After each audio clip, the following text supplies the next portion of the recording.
Who knew that living life a quarter mile at a time could get so complicated? Well, for Dom Toretto and the rest of the Fast family, the years of street racing, safe towing, and supervillain fighting are hard to keep straight. Now that we need to fast 10 our safety belts for Fast X, Fast 10, Fasten, it's the 10th. You know what? Never mind. Let's put the events of the Fast and Furious series into chronological order.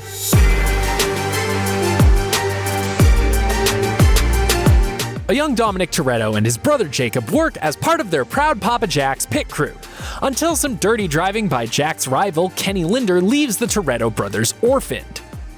Young Dom beats Kenny's head in so bad he almost kills him, landing him in jail and giving him ample time to question whether Jacob sabotaged their father's car. When he finally gets out, he confronts Jacob about this, doing the only sensible thing, challenging him to a street race.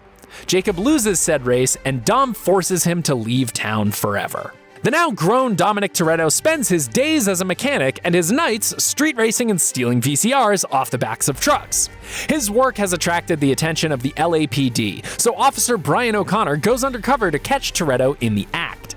He becomes a member of Dom's crew, which includes Dom's girlfriend, Letty Ortiz. Brian learns to race and rob, but it's Dom's sister Mia who makes off with Brian's heart. Brian and Mia's budding relationship irks Vince, a hothead on Dom's crew who also has feelings for Mia. Eventually, Brian has to blow his cover with Mia in order to convince her to help him save Dom and his crew from armed truck drivers. After a botched job, Brian reveals who he is in front of Dom in order to save Vince's life. After rival driver Johnny Tran kills a member of Dom's crew, Brian and Dom put aside their differences and kill Tran. They have one final quarter-mile race that ends in Dom crashing his car, but rather than locking him up, Brian lets Dom escape into the wind. Brian leaves LA, entering the world of street racing full-time. He speeds his way across the country and eventually ends up hiding from the law in Miami. There he meets Tej, a street race organizer who helps Brian earn a reputation as a top driver. The FBI eventually finds the former cop thanks to the help of customs agent Monica Fuentes. They promise to clear Brian's name if he helps them take down drug lord Carter Verone. Never one to work alone, Brian calls on childhood friend Roman Pierce, who loves to drive, laugh, and eat. For real, this guy eats constantly. Their relationship's been strained, but the promise of a clean record is too tough for Roman to pass up. They go undercover and are hired by Verone as drivers. Monica, also undercover as a Verone associate, informs Brian and Roman that Verone intends to kill them after they complete a job for him. They end up busting Verone, the pair have their records cleared, and with a little of the drug lord's money stashed away, Brian and Roman go their separate ways. 5 years after leaving LA, Dom has built quite the life for himself in the Dominican Republic, having started a new crew including locals Tigo and Rico and Japanese import Han. Letty tracks down Dom and the two reunite not just as partners in crime, but partners in life. They get married in secret. The new Fast family head off on their first hijacking together, the true sign you've become a family. But the job draws the attention of the law, so Dom makes the team split up and leaves Letty to protect her from danger. Later, while Dom is hiding out in Panama City, he gets some horrifying news. Letty has seemingly been killed in a car crash. While Dom goes on the hunt for her killer, he crosses paths with Brian, now an FBI agent who's tracking the same man. Brian informs Dom that Letty had been working for him as an undercover asset when she was attacked, as he was investigating Mexican drug lord Arturo Braga. The two go undercover with Braga's operation themselves, encountering his associate Giselle along the way. While Brian and Dom end up taking Braga down, Dom is arrested and sentenced to 25 years to life in prison. Brian, Mia, Tigo, and Rico bust Dom out on his way to jail. They all escape to Rio de Janeiro, where they help their old pal Vince with a heist. Problem is, it involves stealing DEA property, which brings them right into the crosshairs of DSS agent Luke Hobbs.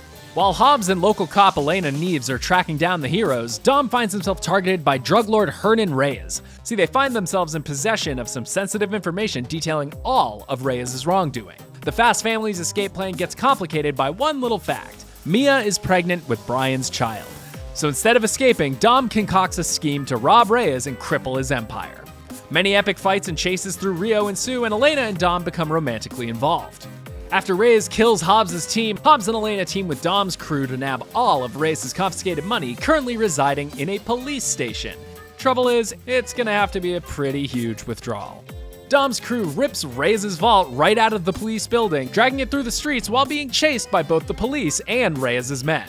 Hobbs kills Reyes and gives the Fast family a 24-hour head start from the law on the condition they leave the vault as it is, which they do, sort of, because the family pulled the old switcheroo during the chase, leaving Hobbs with an empty vault.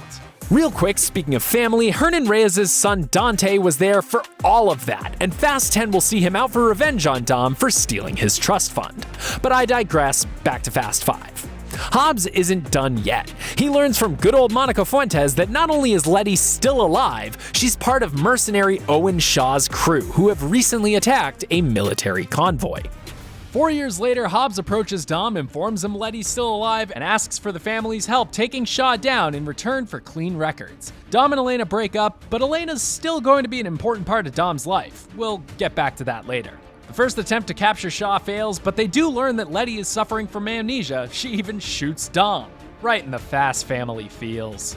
Eventually, the team do succeed in capturing Shaw, but it's revealed he's had a mole on the inside the entire time. Hobbs is number 2, Riley Hicks. Shaw and Riley escape to an airfield where the crew have to keep their plane from taking off from the world's longest runway.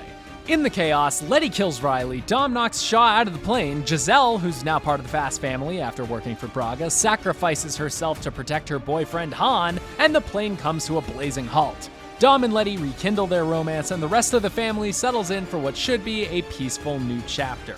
It will definitely last, I'm sure.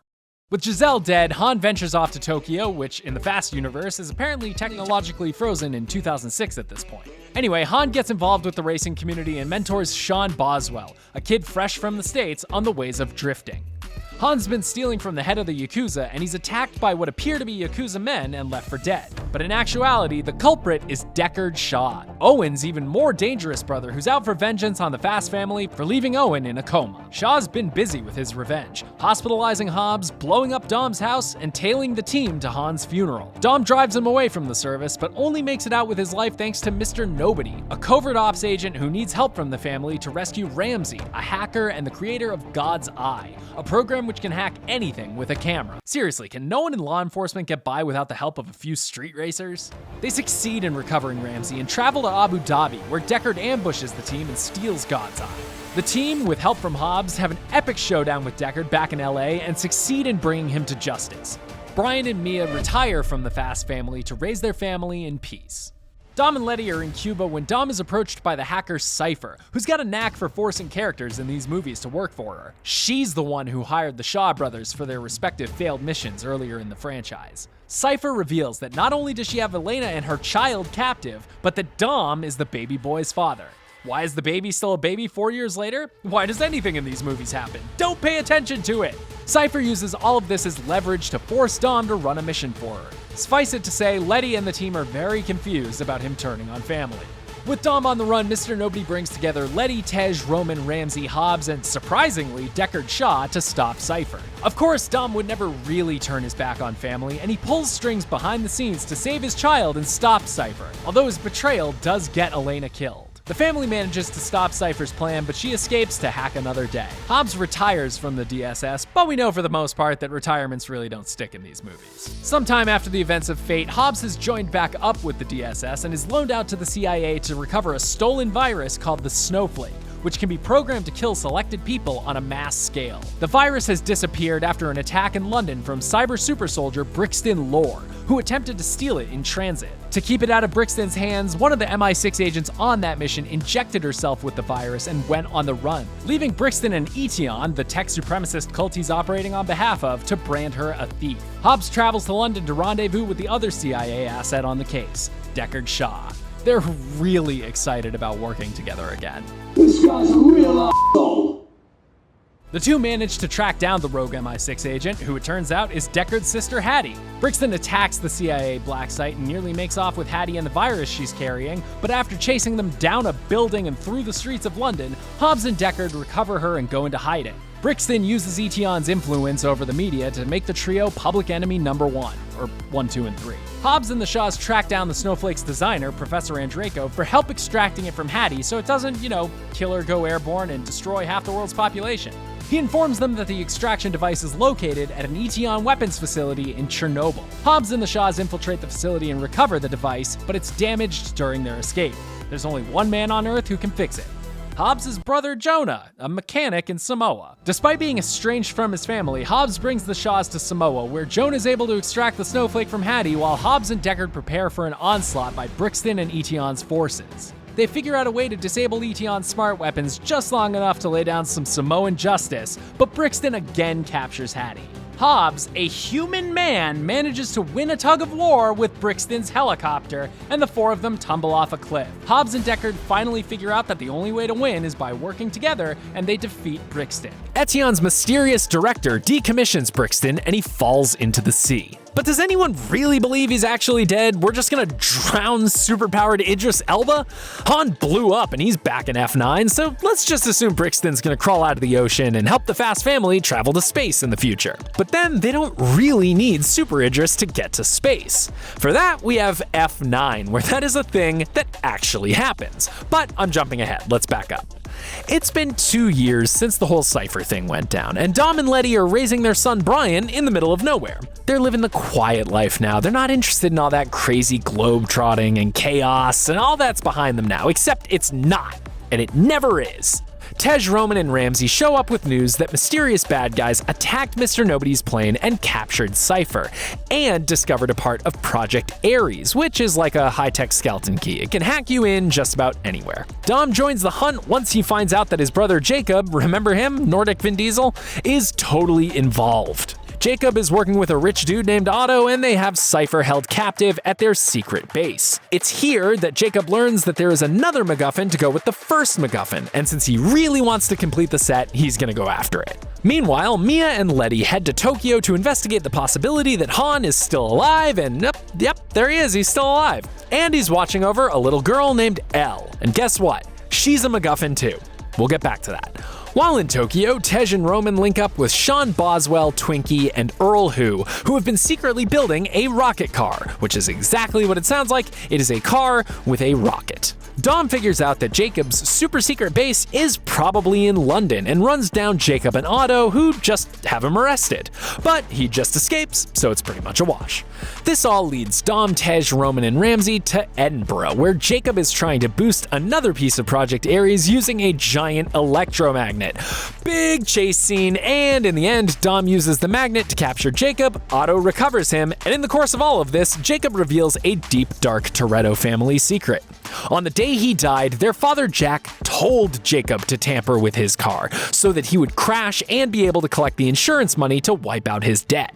This is obviously a tough pill for Dom to swallow. Back to Han real quick, and if you're wondering how is he even alive, you are asking the right question. The answer, turns out, is that he was working for Mr. Nobody all the way back in Tokyo Drift, and they used Shaw's attack to fake his death because he had to focus on a new mission, protecting Elle, who we mentioned is a MacGuffin.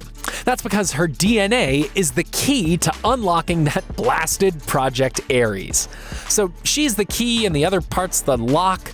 Am I standing here trying to assign logic to a Fast movie? Anyway, Jacob and Otto manage to capture Elle, and that kicks off another huge chase scene. Otto launches a satellite, and with the MacGuffins assembled in their armored truck, they get ready to activate Project Ares as they tear around a quaint Eastern European town. Otto turns on Jacob and has him immediately exit the vehicle, and Jacob pulls the oldest Fast and Furious villain move in the book. He immediately joins the heroes in trying to stop Otto. Dom's okay with this because, say it with me now, family. While that's going on, Tej and Roman are casually driving a Pontiac Fiero in space as they pull up to the Project Ares satellite and disable it. Mission accomplished. Except Cypher escapes, kills Otto, and disappears. But the family is a real family again. Jacob's a good guy now, Dom forgave him for indirectly killing their dad in an insurance scheme, and they have a proper barbecue about it. Brian's car even pulls up, reminding us that the character is still around in universe. And we close with Han coming face to face with Deckard Shaw, who was deeply unaware that he did not successfully kill Han. But Deckard's great with heavy emotional conversations, they'll resolve that for sure. And that brings us to Fast 10, the first half of a two-part finale which will conclude in 2025. Fast 10 will see Dom and the family dealing with both Cypher and the vengeance-seeking Dante Reyes. Hey, you don't think Dante's gonna become an ally by the end of one of these movies, do you? No, they would never do that, would they? Thanks for watching. For more Fast Saga, check out our review of Fast 9, and as always, be sure to follow and subscribe wherever you like to watch IGN.